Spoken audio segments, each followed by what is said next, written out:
की और भगवान श्री गोपीनाथ जी का आधा लड्डू। पश्चिम बंगाल के श्रीखंड नामक स्थान पर भगवान के एक भक्त श्री कुमुदास रहते थे। श्री मुकुंदास के यहाँ भगवान श्री गोपीनाथ जी का श्री विग्रह श्री मूर्ति थी। वह उनकी बहुत सेवा करते थे। एक बार श्री मुकुंदास जी को किसी कार्य के लिए बाहर जाना था, इसीलिए उन्होंने अपने पुत्र रघुनंदन को बुलाकर कहा कि घर में गोपीनाथ जी की सेवा होती है, इसीलिए बड़ी सावधानी से उनको भोग इत्यादि लगाना। यह सब अपने पुत्र को बताकर श्री मुकुंदास जी अपने कार्य के लिए चले गए। पिताजी के जाने के बाद रघुनंदन अपने मित्रों के साथ खेलने चले गए।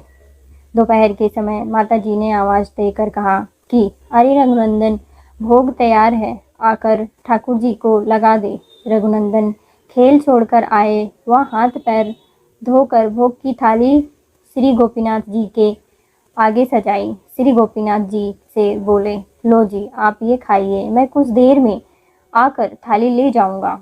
श्री रघुनंदन अभी बालक ही थे, इसलिए बड़ी ही सरल भाव बालक बुद्धि से रघुनंदन जी ने श्री गोपीनाथ जी से निवेदन किया। फिर वे खेलने चले गए। कुछ देर बाद उन्हें याद आया कि श्री गोपीनाथ जी को उनकी प्रतीक्षा कर रहे होंगे कि कब आप थाली लेने आएंगे।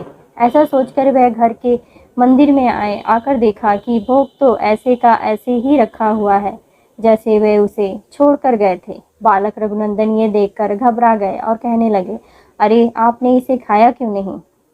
क्या गड़बड़ हो गई? पिताजी को पता लगेगा तो बहुत डांटेंगे। ऐसा कहकर रघुनंदन रोने लगे। फिर भी कुछ नहीं हुआ। श्री गोपीनाथ जी ने खाना शुरू नहीं किया। अब तो रघुनंदन जोर जोर से रोने लगे। वह हाथ जोड़कर कहने लगे, आप खाओ और अनुनय विनय करने लगे। ऐसे सरल और सच्चे भक्त प्रेम के पाले पड़कर प्रभु को नियम बदलना पड़ा और श्री गोपीनाथ जी प्रकट हो गए। रघुनंदन के सामने बैठकर खाने लगे। खाने के उपरांत श्री गोपीनाथ जी फिर से मूर्ति बन गए। रघुनंदन जी ने खुशी खुशी थाली उठाई और माँ को दे दी।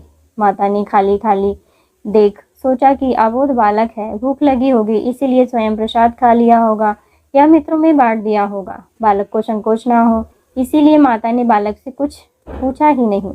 शाम को श्री मुकुंदास जी घर आए तो बालक रघुनंदन से पूछा कि सेवा कैसी हुई? रघुनंदन जी ने उत्तर दिया, बहुत अच्छी। श्री मुकुंदास जी ने कहा, जाओ कुछ प्रसाद ले आओ। रघुनंदन जी ने उत्तर दिया, प्रसाद? वो तो गोपीनाथ जी सारा ही खा गए, कुछ छोड़ा ही नहीं।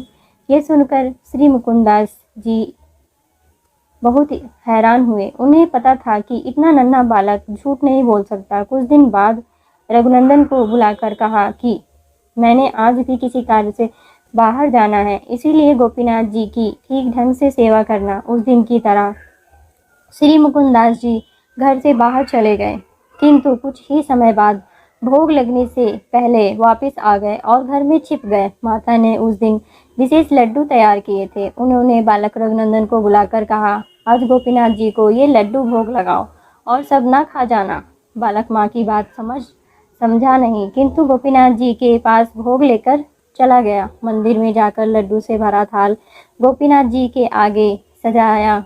वह हाथ में लड्डू लेकर गोपीनाथ जी की ओर करते हुए बोले, माँ ने बहुत बढ़िया लड्डू बनाए हैं, मुझे खाने से मना किया है, आप खाओ। लो ये लो, खाओ। रघुनंदन फिर से रोना प्रारंभ न कर दे, इसीलिए गोपीनाथ जी ने हाथ बढ़ाया और लड्डू खाने लगे। अभी आधा लड्डू ही खाया था कि श्री मुकुंदास जी कमरे में आ गए। आधा लड्डू जो बच गया था वो श्री गोपीनाथ जी के हाथ में ऐसे ही रह गया। यह देखकर श्री मुकुंदास जी प्रेम में विभोर हो गए। उनके नैनों से अश्रुधारा चलने लगी। कंठ गदगद हो गया और अति प्रसन्न होकर आपने रघुनंदन को गोद में उठा लिया। आज भी श्रीखंड में आधा लड्डू लिए श्री गोपीनाथ जी विराजमान है। कोई भाग्यवान ही उनके दर्शन पा सकता है। शुक्रिया दोस्तों। राधे राधे। आपका दिन शुभ हो।